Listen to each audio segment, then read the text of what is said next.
gonna let you sit here for a second. Freak! I just dropped my steak on. Okay. In the box though, so it's still good.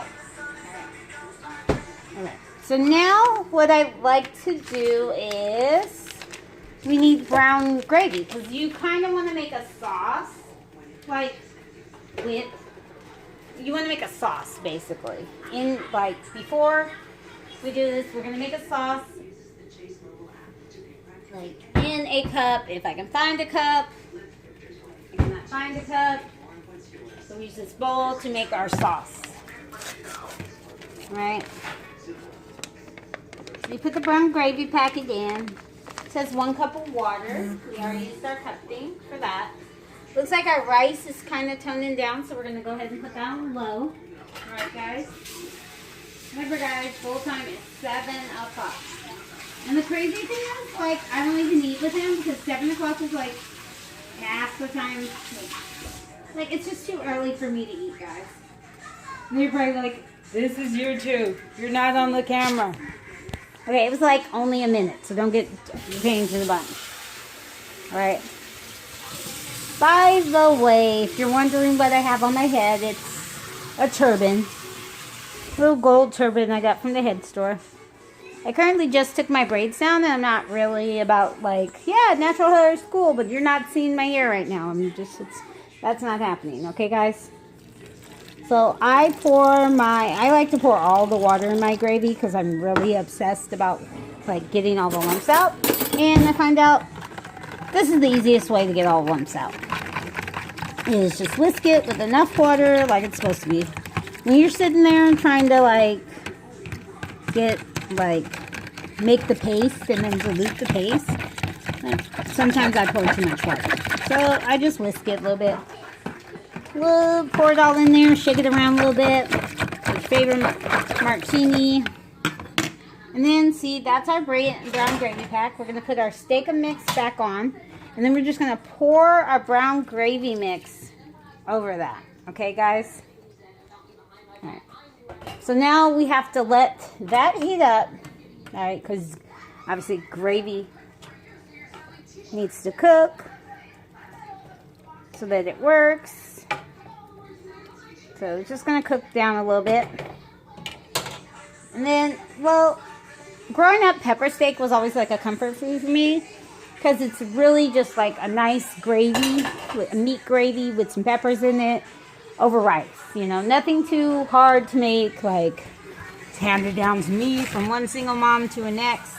I feel like this will help you guys break up some of that monotony when it comes to like us cooking. If you know, we're like, for me, staples in my house are like spaghetti, fried chicken, baked chicken, lasagna, anything Italian. Really, it goes over real well with my child. So I like to stick there. But every once in a while, you know, just because his metabolism and my metabolism are seriously different, I have to break that up. Like, I can't eat Italian every day, but he can and would if he could. So I'm going to turn off my rice. I wish you could smell it, you guys, because jasmine rice has a totally different smell to it. It just smells fragrant. It doesn't smell like the perfume, really. It's a really nice smell to it. And like I said, we will keep our backup plan on the counter. Now, we won't show him the backup plan because obviously we want him to... Okay. So. You guys are probably like, what is she doing? Well, my stove is hella weird, right? It's crooked. Okay. So, yes. So, right now we're waiting on our gravy to thicken up. We've added a little bit more garlic salt, a little seasoning salt. You can add hot sauce to it, but I always think you should add hot sauce to like your personal one. Not to necessarily like the whole batch. Especially when you're dealing with a finicky eater. Yeah, so we're waiting for that to heat up. We're going to start plating our plate, though, while that's heating up, because we can always stick everything else inside of the refrigerator to get it to cool off, okay? So these are the little plates I was talking about. We use these to feed him. They're the recycled milk jug plates at Walmart. I want to say this cost me like $3.50 for the pack of 3, and they last like a super long time. They go in the microwave. They handle hot food well. They go in the freezer, dishwasher. Really good. I'd also like to point out that this dinner tonight was under 20 bucks. The brown gravy packets were $1.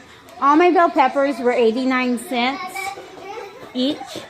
And then the the jasmine rice was $2.40 at Walmart. Onion was 89 cents, right? And yeah, so the most expensive thing I think was the Steak-umm, and that was just $2.50, and I bought that at Fred Meyer's.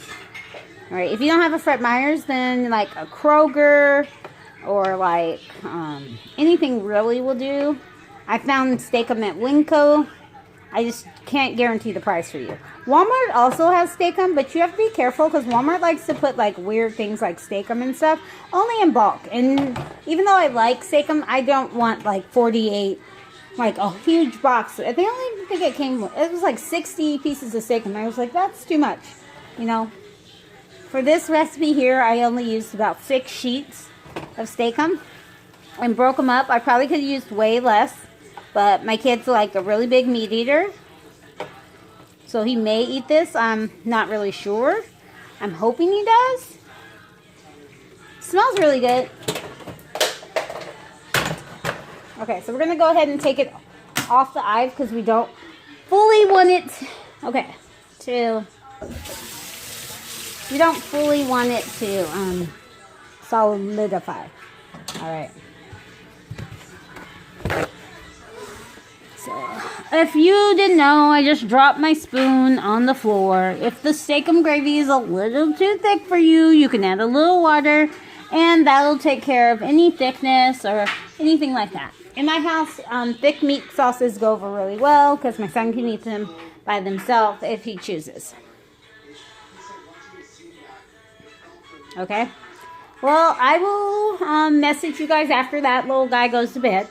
And we'll do a whole chat about like the wind down of our day and how you can be a single mom too on a budget, but as I guess my friends say, hood rich. Yeah,